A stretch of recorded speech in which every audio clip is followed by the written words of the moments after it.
So today for my blog post for Advanced Tech and Journalism, I'm here interviewing Eliza Chambers, one of the photographers here at Troy University. You spent the last season working for Major League Baseball. Can you kind of tell me about that experience? Yes, so it actually started with them contacting me, which I was very surprised by. I had just applied to so many different colleges and even I believe 5 or 6 MLB teams specifically, and I had not heard back from any of those. And then one day I got an email from someone at Major League Baseball, and they asked me to apply to them. They had seen my work on Instagram, and they found my website through my Instagram bio, and that's how they found my email, and they asked me to apply to them. So I did. I never expected that to unfold the way it did. And so the next question for you, you talked about how they found your work through your Instagram and then through your website. How important do you think it is for photographers to keep an active portfolio?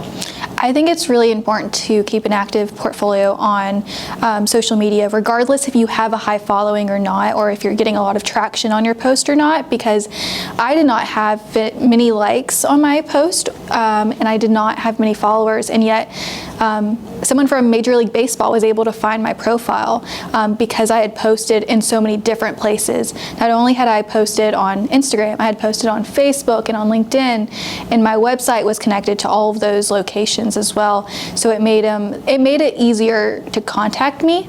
And something they told me when I was there in New York was that they try to find photographers all the time, not only for the internship that I did, but for small jobs they need done with these Major League teams. The way they find photographers is by doing random Google searches in the area of photographers, and if you are posting on a regular basis with Instagram or Facebook, that's going to pop up in their search. So it doesn't really matter if you have a high following or not, but it is important that you are actively posting. And then my final question for you is, what are any words of encouragement, words of advice you have for any beginner, maybe sports photographers or people trying to break into the field?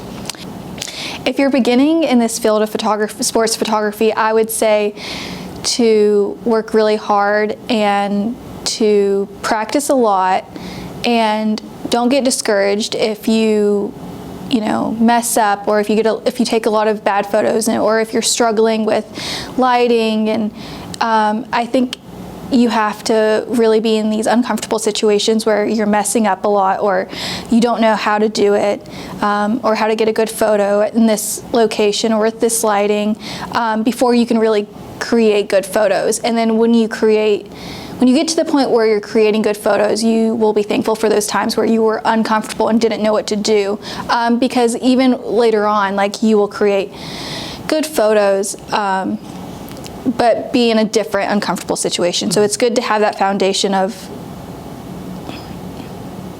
kind of believe in yourself. Yeah, believe in yourself, and